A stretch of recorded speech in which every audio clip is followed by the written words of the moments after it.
Good morning, good day. Please take seats, those who are seeking a seat, so we can start. Good morning, welcome. The title is Ecological Planification or Economic Mirage. Thank you for those who are watching us, on Dominique from Les Échos and France Inter. So we understand the Jean-Hervé Lorenzi's genius. Thank you. We understand the Jean-Hervé Lorenzi's genius.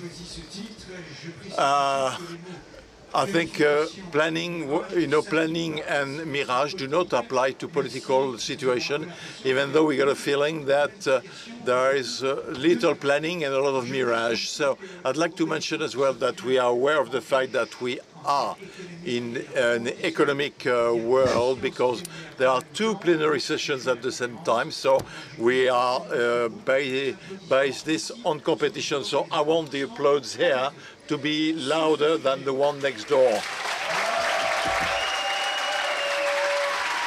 So, okay. So, okay, fine. Competition is pure and perfect. So, with my words, let me, the title, ecological planning and, economic mirage. Are we in the right direction? Are we going to hit the wall? Are we going to shoot ourselves in the foot while being the good boys? No, we got to go fast. But at the practical level, are we reaching the proper objectives, bearing in mind that there is consensus on risk, but there is no consensus as to the solutions? So questions for the automotive industry, housing, transport, aviation, the energy production. Well, is there a kind of a backlash? Is that rejection by the public opinion? Are they turning their back? So, no, very prestigious panel as usual. Patrice Juffon, economist from the Cercle, and teacher at Paris Dauphine, Estelle BRACHLIANOFF, #1 of water and waste of Veolia, Thierry DÉAU, who created Meridiam, leader in the funding of infrastructures in the world and in mid-domain, and Guillaume FAURY, Airbus manager, of course, CEO of Airbus. Airbus, the business is good, but there are problems. There are problems in the supply chain, and of course Luc RÉMONT, who's almost 2 years now has been running the French electricity board EDF. Welcome, and with no further ado, I give the floor to Patrice GEOFFRON, who will set the discussion. Thank you for. Thank you. There is a nice atmosphere in the room. So thanks to Jean-Hervé, genius. So ecological planning, economic mirage. I see a lot of expertise in the room. Let's start with a quiz. Who can tell us, just by raising a hand, just by a show of hand, what is the SGPE? Charles, raise your hand. PPE, right? SNBC. We got a public, okay, you're all knowledgeable, and you know that ecological planning is a clockwork mechanism, and we have to define for the building we go from 58 million tons in 2023 to 30 million in 2030, and for transport for 127 to 90 million. It's a clockwork mechanic. But what came out of the elections in a couple of weeks ago, or possibly tomorrow, and what should come out of the elections next fall does not go in that direction. So we could reformulate and say, okay, the question is not, planning, ecological planning, and political mirage. So, okay, well. So my conviction is that anyway, the backlash can be an episode, but is not a lasting option for 2 or 3 reasons, which will definitely deterministic and optimistic, and maybe by distorting reality. In Europe, at least, we're an old continent of emerging countries which burnt just about everything that could be burnt. In Europe, we import 90% of our oil and gas. 99% of the oil in France is imported, and 95% of gas. This, in 2022, this cost us 700 billion euro. You read the Court of Auditor report, 700 million in France, including for the tariff shield and so on and so forth. It's a one-shot gun, and you can't say in a world where basically energy tensions, you know, have changed the geopolitics, and they're hostile to us. And so, second, this summer, okay, it's climate change is going to be reminded to us. If this morning you listen to the roundtable to which AXA's manager were attended, well, the space of what can be ensured is shrinking, except if we consider a strong policy and to make headways in a sort of a strong way. In France, 80% of the territory experiences the swelling and shrinking of clay, and 10 million households could be concerned. Third, reasons to move forward. If we look, we're about 10 years behind us. The state of technology, or many technologies, at the time of the Paris Agreement, sun power, wind farms, biogas doesn't work for everything. Decarbonated hydrogen, we're running somewhat late, and well, anyway, de facto, we cannot uniformly, for all the carbon-free technology, the status quo is durable, is sustainable, because fossil energy is not sustainable. Anyway, a fifth, and then I'll turn to businesses. I think that your businesses, the one in the room, you will define the roadmaps as a function of public orientation and public funding. In the public funding, where it's not you're in ecosystem, we best in class and so on and so forth. So it's one of the elements of competition. Your collaborators, your employees, if you look at our survey in March, it said 85% of them, climate is a major topic. For 75%, it is for the state to act, but 69% it is for your businesses to act as well. And last element, which I think is most difficult to spell, but which, as an economist and taking historical depth, is essential. It so happens that some seniors say, and especially the International Energy Agency ahead of us, but before 2030, there will be the inversion of the curve of the greenhouse gas emission, which never happened in peacetime or in health crisis. There was a collapse at the time of the COVID or the fall of the Berlin Wall, the financial crisis at the end of the 2008. But we decoupled growth with less greenhouse gas emissions. So the IPCC says we should drop our emission by 45% in 2030. So we'll be at about 5%. But then it will still be a new world, because where we create wealth by burning less and less carbon, to make it short, well, this is a world which is different from the one we see. This amazing, we've seen this amazing growth for the last 2 centuries.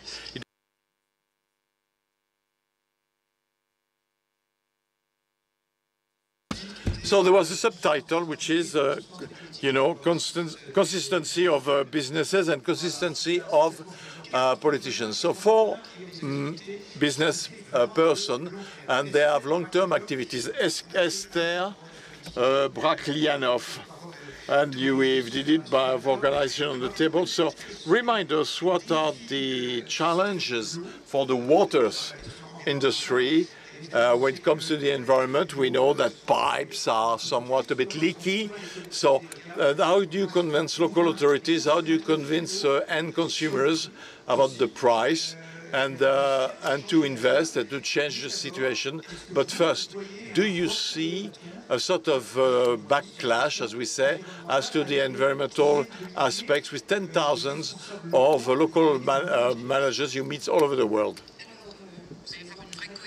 Well, you see coherence with what has been said, because is ecology a mirage? Is it over? We didn't talk about it during the European elections or in the last few weeks, but yet, I'm absolutely convinced that there is a true need and demand from the population to act now and quickly, for two reasons. First reason is the one you mentioned. There are physical realities. You talked about water. One of the first impacts of climate change is water. Too much water, not enough water, not at the right place, not at the right time. So that's why we got drought and floods and so on and so forth. And populations all over the world understood that the topic of insurances in the US, 20% of the population in the US, which has a huge issue with insurance, they've been multiplied, the premiums have been multiplied by 4 or 5. Situation in France, there were large fires, drought, and so on and so forth. Leads me to my second point. What do people think about it, about population? I'm not talking about the political offering here. So what do population think? Well, they understood that. They got it, basically. We did a survey, global, 30,000 people in 26 countries. 2/3 of the world population has understood that the cost of lack of action would be higher than the cost of action today. For those who would like to oppose the end of the month and the end of the world, this is no longer the point. Today, solutions for the ecology, be it water, recycling, removing pollutant from all sorts of environments, atmospheric and others.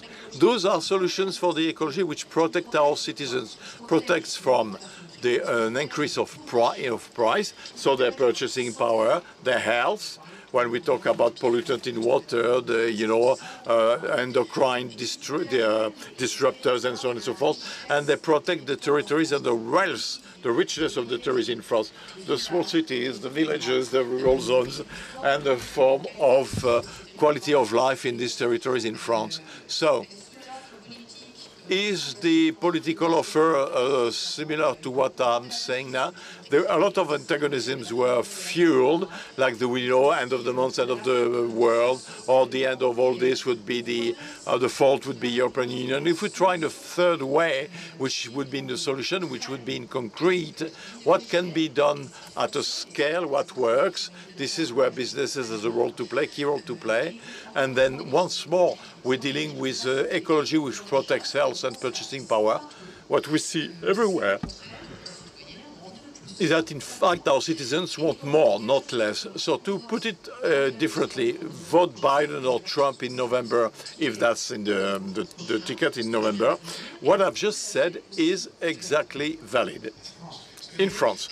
So, no, not in France, in the US. This is a global survey. In France, we had the same question, the same answer. Citizens want ecology which protects their health and their purchasing power. So it works only if there are concrete results to be shown. In your domain, can you show an improvement of water quality? Okay, fair.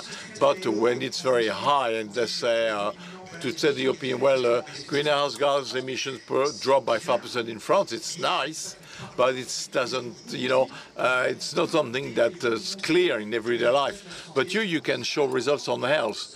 When we talk about saving the planet, United Nations, the COPs, and so on, well, part of the population freaks out. But anyway, I'm not talking about that. I'm talking about health, quality of life, the environment, and for me, for my children one day. And this is a concrete aspect. It should be at the scale of a regional zone. Purchasing power. Concrete example. Today, the water bill in France is 1% of the household budget. If we do nothing, fair enough, it will increase. Because at one stage, there will be extreme events, there will be crisis, and it costs a lot of money. Today, with all the solutions that exist, we can make sure that in the coming years we'll remain at 1% of the household budget. But if we do nothing, it will be different. And people understood that it's not just me. You know, they say through these the barometer solutions, what are they?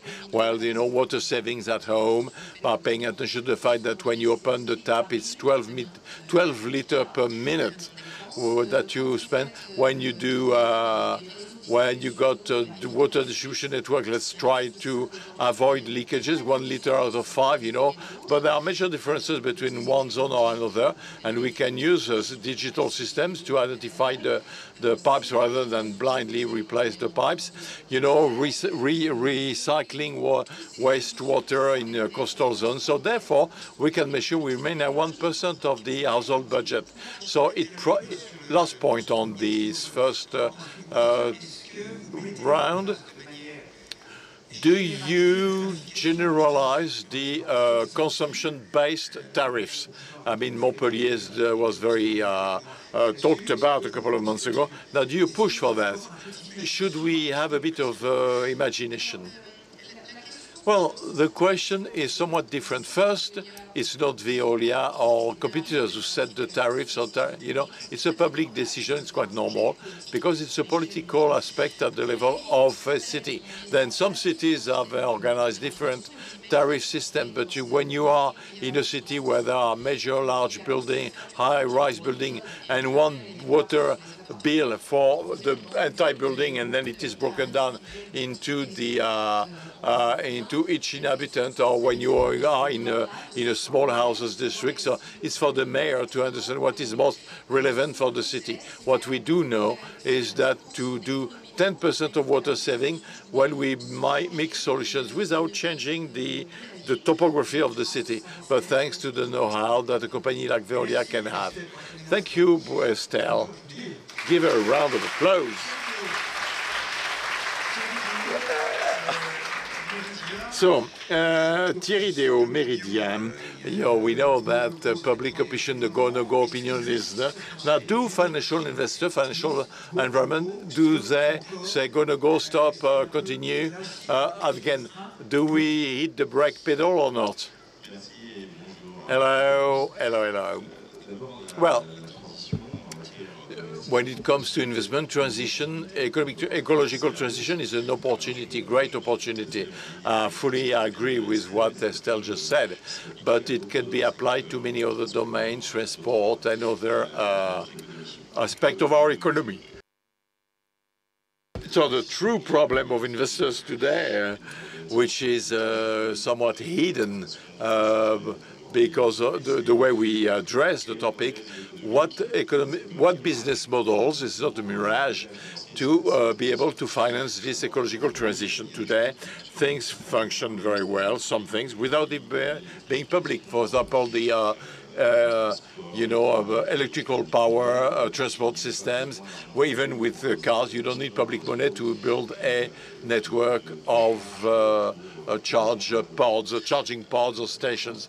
However, there are domains, water or others, where we need a participation, public participation. So economic models, some exist, some are sustainable already because the user can pay, and then there are business models which have to be made sustainable, and this has been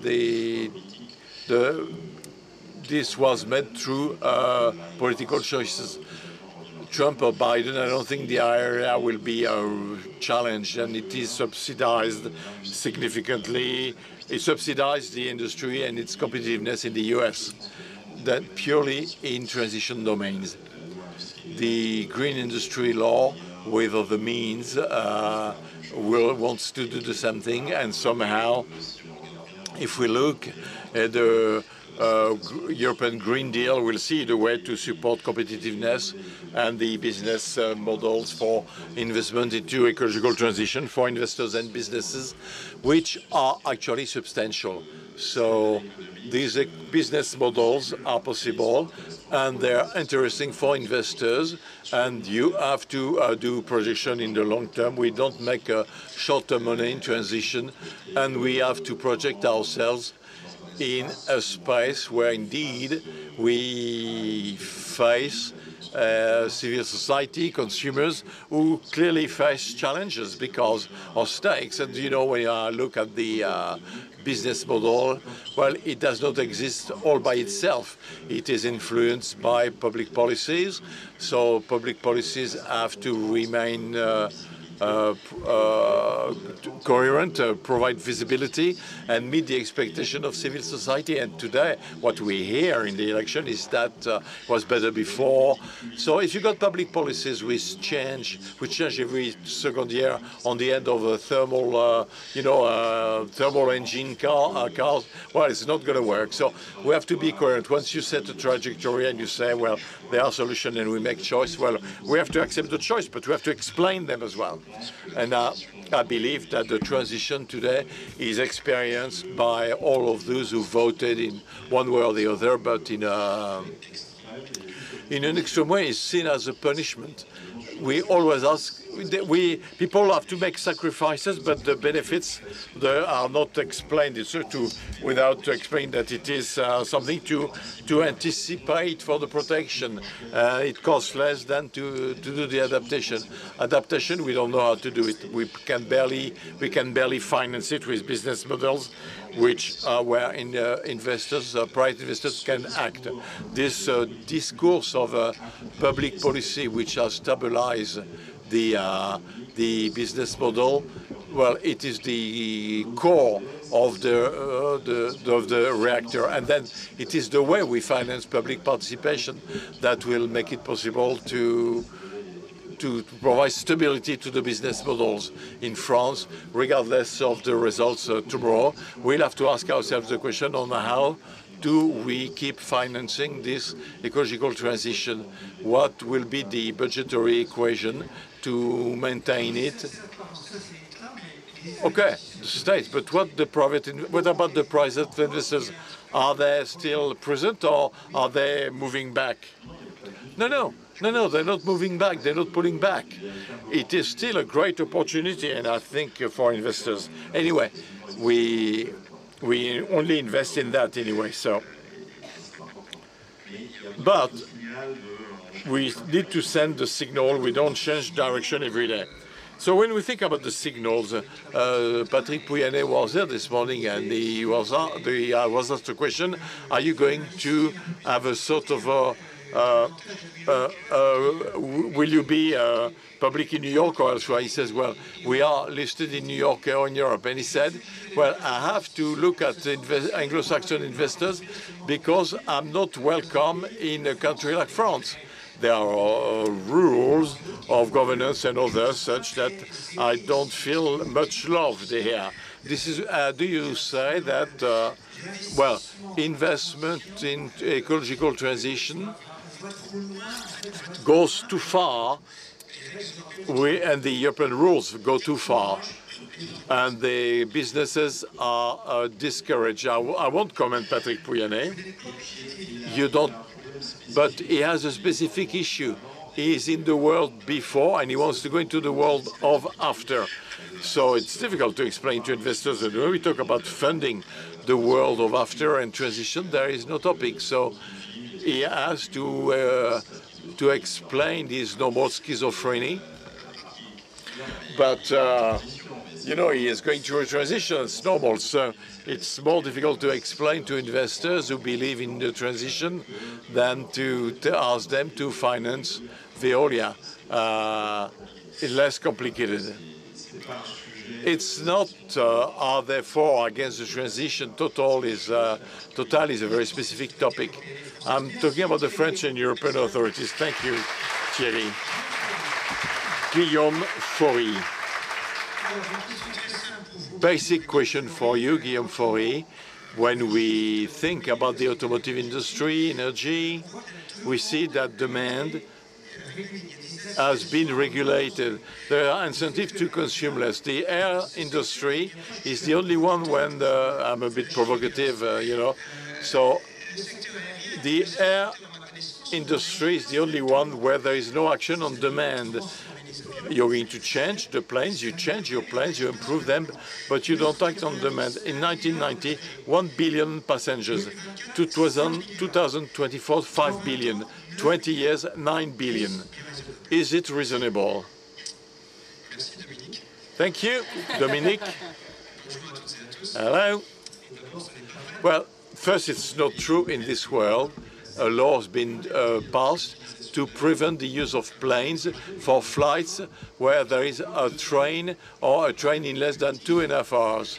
So more punitive than that, it's difficult, you know. We impose solutions or objectives to industrialists and to the players in the transport industry. Factually, it's wrong, but we've seen other examples with, but anyway, it doesn't work. It doesn't work because indeed, since the end of Second World War, there is traffic doubled every 15 years, air traffic, and we're just at the beginning of air industry. We're at the beginning of the air industry because those transport means, which is the fastest in the world. It is also the safest, and it is highly democratic. People who are against planes say it's a rich man transport. Reality of air transport, especially low-cost airlines, is that they're being attacked by the public authorities or other players because their plane tickets are not expensive enough, and there is a lot of demand. So we're facing a situation where we have to acknowledge that we're just at the beginning of aviation. Well, if we achieve ecological transition and decarbonation, that's fine. But it might not be the case if we don't do that. But it's a magic transportation means.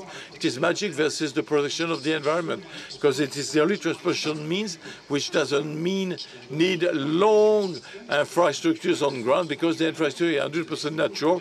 It was given by the earth. It is the air. You know, all you need is an airport for departure and arrival, and then you just fly in the air, no infrastructure. So demand is huge, whereas we're just at the beginning of its history. And the question asked early on, and thank you for reformulating it, is as follows.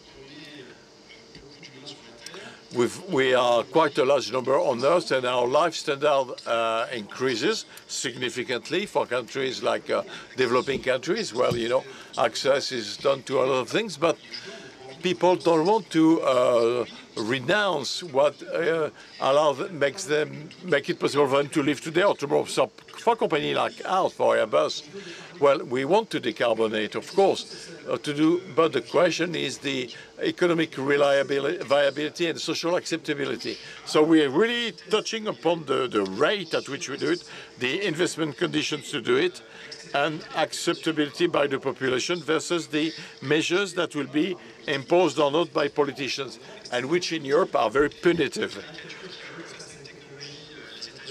For example, when there is a technology,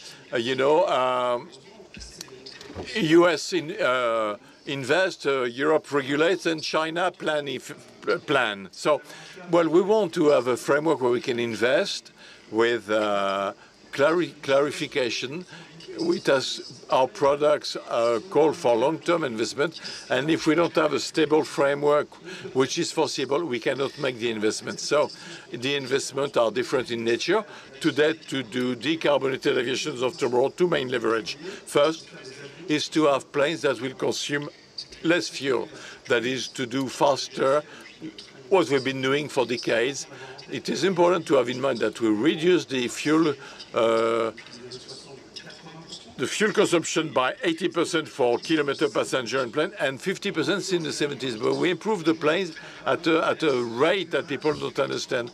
And today, a plane that will deliver per passenger with 80% filling rate is 2 liters per 100 kilometers per passenger. Is less than a car which goes from Paris or Toulouse or Paris to Bordeaux, or So there are a lot of incoherence in what is said to the population, and people feel it. So we need to improve that, but it's not enough. Even if we do that, we still stabilize reduce the absolute carbon emission. They've been stable at 2% despite the increase of air traffic. But tomorrow we have to be at 0 in 2050.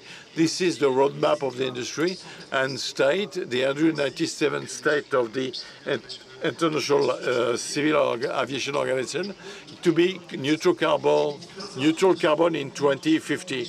Often we say it's 24% of carbon footprint. No, it's 2%. Of course, there is a non-carbon effect, but you know, there are a lot of uncertainties. But anyway, there is a lot of room for improvement. The most difficult thing is fuel consumption and carbon, and this is good.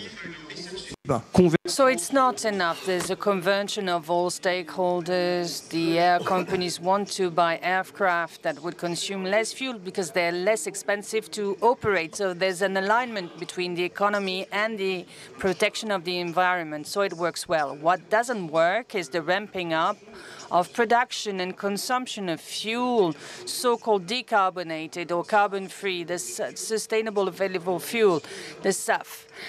Why doesn't it work? It's not that the fuel doesn't exist, that we can't manufacture it. It's two things. First, it's costly. It's much more costly than what we have because what we have to do altogether is that the energy and economic efficiency of fuel, of petrol, of gas is exceptionally good. So decarbonating the world is accepting to leave something that is already economically viable, and from an industrial point of view as well, it's very efficient to go to something that is more costly. And then we have to facilitate the transition to go towards a less competitive world by investing money for a carbon-free world. So it's a difficult world. We're all convinced that we should go into that direction. There's a different system with incentives in the US that is very good with IRA, which works very well. There's regulations in Europe and China, which is planning, and then other stakeholders such as Great Britain, UK, and also electrolyzers as well. Well, the price at which we could have this SAF would depend on many things. Anyway, to go back to SAF, to this viable fuel, it's more expensive. And if it's carbon-free, it's economically less performing. So there's no way. There's no alignment between the protection of the environment and the economic viability. So what they do is that it's better to wait for the others to move forward. The less they will actually consume the fuel, the more they will be competitive. If you have a modern aircraft, you're more competitive. They will all fight to have a modern aircraft. Our book actually is full. But if they want to reinforce or to have a policy that is so strong that they accept to pay more to go towards that direction, and here, this is where the rubber hits the road in terms of social acceptability. That means that what if the individuals, would they agree to pay a higher price for their ticket for an air company that will use SAF? There was actually a lot of air companies that tried it out. Between 40 and 50% say, yes, I'm ready to pay more to have a greener aircraft. But if they put online systems to buy a more expensive ticket, well, the take rate, the number of people buying these tickets is less than 1%. Lufthansa Group has done the experience, as they have done the experience, and they don't go for it. There's no... So they want to continue to fly, and they want to fly more and more. When we look at the world, it's an easy way to go from one place to another. People want to fly. They want to fly carbon-free, but they do not have the will to pay more for it. And what about the international acceptance for all the air companies to have a private tax for this, to fund this carbon-free fuel is excluded? That's a good question, because if it increases for everyone or decreases for everyone, air companies continue to work and make people fly. There was one point where the oil price was very high and everybody continued to work. It's not the matter of the fuel, it's a matter of relative competitiveness. And if the air companies are ready to go hand in hand altogether, and unfortunately it's not the case, the countries have taken a standing attitudes and positions that are so different that we are still at the level playing field problem. So the problem we're facing is not aircraft, it's fuel. at which speed are we going to ramp up with these carbon-free fuels, the solution works. There's actually a wide range of solutions that is available, and it will work even better in the future. But we need to find solutions where the whole industry will go towards that direction in a consistent manner, and to have world policies that are aligned when the blocs and countries are essentially in competition, and they're not. There's no coordination between them, no cooperation between them. We've talked about this wavelength, this flag scarf, as we say in Swedish. It was inaccurate, actually. It was a minority. Were you afraid at the time? We were first surprised by this beginning of fire that would disseminate this way. But we weren't afraid. It was also a shock for politicians because they saw that they had to take the bull by the horns. And they didn't think that it would take such a scope. I used it personally. It didn't frighten me, because the demand for the products is much superior to the capacity to supply, and it's actually a marginal problem when we compare it with the situation in the world. When we see that the movement is transforming into a no-flight towards maybe we have to fly, but you have to do the job, we have to go carbon-free and quickly, and that's our job. Thank you.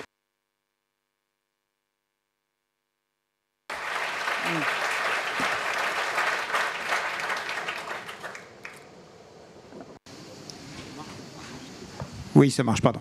Oh, well, it doesn't work. Luc RÉMONT. Airbus is putting on the market an aircraft every second day, and you're having a reactor every 25 years. So that shows how much you're in the long term and planning. So I have two questions for you. First one is, in 2 years ago, we thought that we didn't have enough electricity. Now we have too much. This is our impression. How should we act? How can we be in a world where forecasts are difficult? And second thing, we also want to be convinced by the fact that the business model of OPRD is respected and credible. Please convince us. Thank you, Dominique. And I haven't asked any questions on the rest, right? They will come. Hello, everyone. I will start by talking about electricity because you urged me to answer that question. Last year, at the same time of the year, we were in a full crisis, in full energy crisis that would translate into the consequences of invasion in Ukraine, and we had to face an industrial problem relating to nuclear energy. We have overcome all this in 1 year. And the consequences that the prices were very high. Today, when we talk or look at the price forward for 1 year, for group prices, it's divided by 2 as compared to last year for the same period of time. What does it reflect? That means that we have all the electricity we need for now and for the years to come. So we're back to a normal situation where we continue to work to make sure that we have even more electricity that is available for our citizens to be able to make the right choice, a reasonable choice, as to their use and consumption in the years to come, with some leeway that is actually quite significant, because our export rate on a daily basis is between 12 and 14 gigawatts per hour, which means that we have production facilities in France that saturate the French demand and is able to respond to the needs of our neighboring countries. So midterm, that could have an impact on the electricity price that would be stabilized, and that would reflect the economy of electricity, and with long-term trade that offers conditions that would give stability and feasibility for the client, the professional customers. Thousands have signed contracts up to Horizon 2029. That gives actually the confidence to make the right choice in terms of electricity. That's a prevailing factor to get out of the crisis and to have a long-term vision in this sector, which is necessary to help facilitate decarbonization and to also assist customers in that field. As to your other question on 1 reactor every 25 years, I think that if Guillaume could manufacture 1 aircraft every 25 years, he would have a few problems. But since for 25 years, it's not as if the electrical demand had increased in France. We are at the same level as 25 years ago, but we have added renewable energy production. So we've built one reactor because that was what was asked from us. If all the industrialists and all the companies being here tell me, now, we want to make that choice for electricity, please give us the physical means to have the electricity that we need for 10, 15, 20 years, we would build it, and Thierry would fund it, right? Will finance it. Yes. So what you're talking about, you're asking the individual customers to change their use, their consumption habits. Yes, but it won't work. But those that will choose to opt for electrification, we will help them to facilitate the transition towards a competitive use. We've talked about planning. It is possible from the supply. From the supply side, we would say, okay, how much I would invest for next year. And this is where your question is a good one. What characterizes our trade is that we do 40-year planning because the change of uses and the completion time for networks and grids requires a long-term planning. This is why we need to take risks with this timeline. And this is why we require public policy for this. But not everything can depend on planning. The the most important thing depends on the customers. That means the customers should actually buy electric cars and they should do it more faster. No, well, we have to convince them.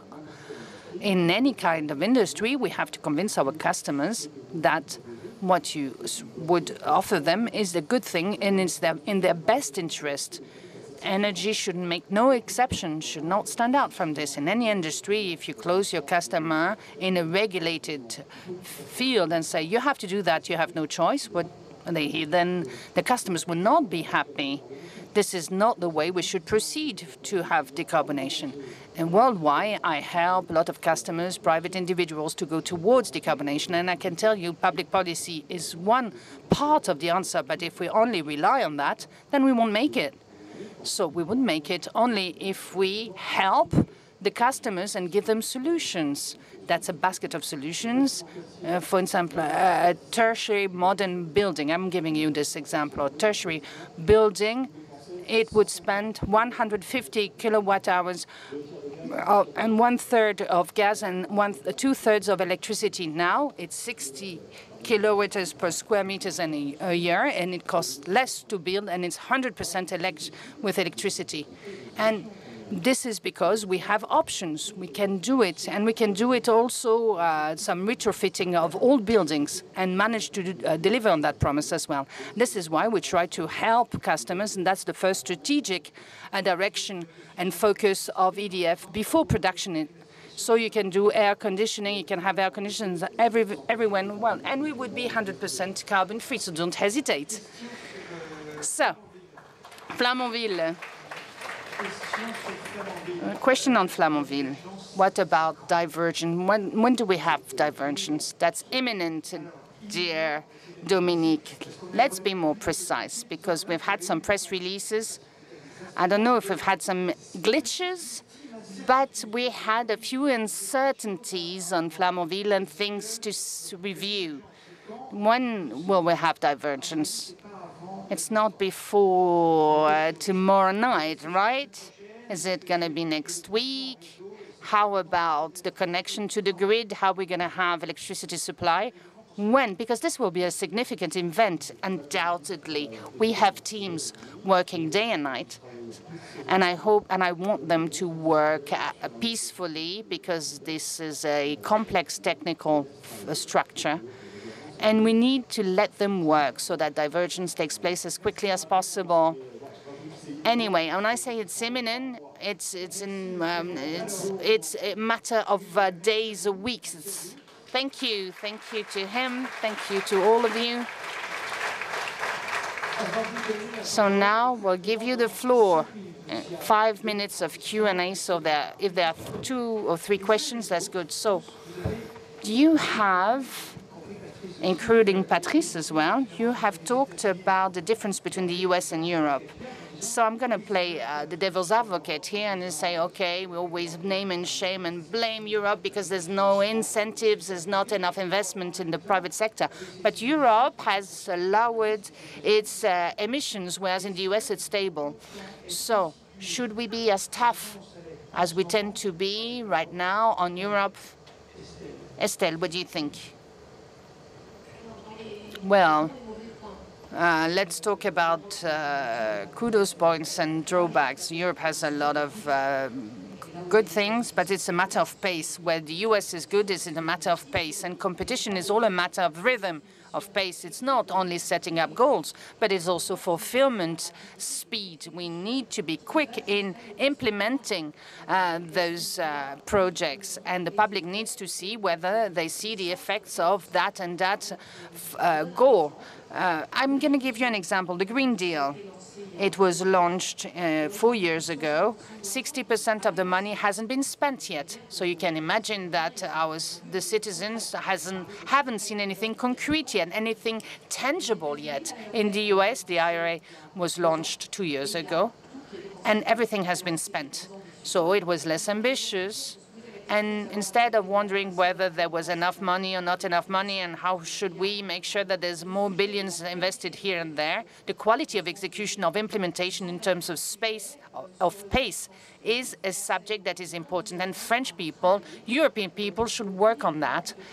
And not only on ambitions, so the delivery, the quality of delivery and the pace, that's important. That would be my strong suggestion.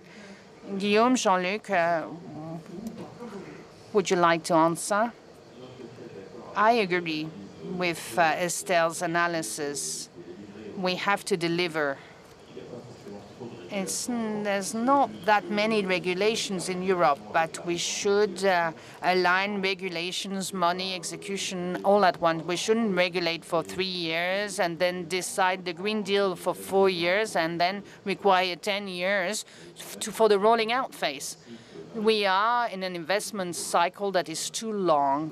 But it's always the problem with Europe, because we have some anxiety versus the Green Deal. The Green Deal is having difficulties because there's a lot of red tape and a lot of obsessions in terms of competition. The European Commission, well, we're still having a competitive model, right? Yes, the general direction of competitiveness tends to block everything, like for the green industry law. That was the case in France. We still have always have this hurdle, this obsession in France, because in the US, for instance, they think that competition is very important, but they spend billions without really thinking twice about it. Alors, a few words at Airbus. We are a European company. It relies on cooperation between European countries and industries. And the first thing that I would like to say is that when we manage to create in Europe this scaling up effect, the critical side, well, we manage to be just as competitive as the US or China. But when we remain fragmented in our industry sector, where we need a lot of investment, a lot of technology, with not a lot of products that are delivered, if we wouldn't reach that critical threshold. We are a world leader for 5 years. We've done it with helicopters, where we are actually a world leader. We did it with Ariane as well, and then we lost ourselves in a lot of administrative problems, and we made mistakes when there was technological transitions to make. My opinion is that defense is what is most critical nowadays. We are lagging behind now because of that. If we have equal means, we could do just as much, if not better. But we have this fragmentation, unfortunately. So first, Europe, we need to work hand in hand together, not having just a level playing field that is the same for everyone. But we should be proud of our values, but the execution has a real problem. And about regulation, it is a problem for us, but also for many others, because there's an over-regulation, this craziness where we're ramping up our regulations and we can't play anymore. And that's a huge hurdle today. We need to have a regulatory framework for Airbus. We need that, obviously, but we spend so much time because we have to overcome regulatory hurdles. Individually, they have a raison d'être, but it makes us slow down too much. Thank you. Before giving the floor to Luc, do we have any questions? We have 2 questions. All right, Luc, and just briefly. We also present in the US. It's an electric market that is much different from ours. I don't think that the American solution would be the silver bullet, even with the IRA. We have common diseases, but also differences. We are slow. They're not much faster than we are when we compare with China. China, they build 10 nuclear reactors per year, and they have an efficiency that is geared towards a delivery straight away. In the US, in Europe, we don't build a lot of infrastructure, so globally we're slow. But the difference is that in the US, you have public power that would define very straightforward objectives and goals that are easy to execute. But in Europe, we would rather have regulation that would trickle down to a type of screw, and that makes everything slow down when actually the execution would be bad. There's no CO2 price in the US. Nobody says it. How about EPR2? How much time would you need to build them? In less time that we would need to repeat the question for 20 years, all right? That's a good one. That's a good one. Congrats. Hats off to you. For Airbus, there's a problem. Everybody knows that space is the 5th space of war. Tesla is really ahead of us. Is there a real political and technological will to ramp up on this subject in France or elsewhere? Is there a real project that will be determined in the months to come? For Veolia, there's 1 billion water that is scattered around. That costs 2.3 billion. Who pays the bill? The consumer, you, or the local authorities? Are you going to take measures to decrease this loss that is huge? And how much? For how much? And how fast? So you don't have much time to answer all these questions. Well, the good news is that there is a political will. The bad news, it is very fragmented. And we don't have any common European roadmap to achieve that. The competition just was launched a few years ago, and that has increased fragmentation. What I think is that Ariane 6 launch and return to a clear situation and supply to European products would actually implement a certain number of measures, and I'm the first one to say it and to suffer from it. The common roadmap is lacking. It is not on the table. It depends on political will. We need to be working together to share things and to change some things like the geo-return. The geographical return hampers competitivity, and we suffer from it. And they would rather have national policies rather than having that. So it has to get worse before it has to get better. And so we have to really reach the bottom of the pin. You know, will we be able to catch up on our delay with the US? We will see. It's not clear. It's not crystal clear yet. How about water leaks? Water leaks in France. 20% of water in networks that end up in the shape of leaks instead of at home or at the tap. That's an average which is not that bad at the European level, I'm saying. In the US, it's between 40 and 50%, between brackets.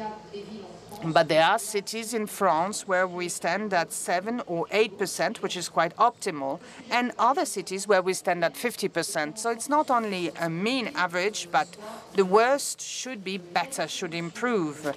There are technological solutions. There is know-how, the ones that we supply, to make sure that it costs as less as possible, because there are dummy solutions where we have to replace all the pipes, and you don't think twice about it. It's very good for public works and engineering, but it can have an impact on water bills.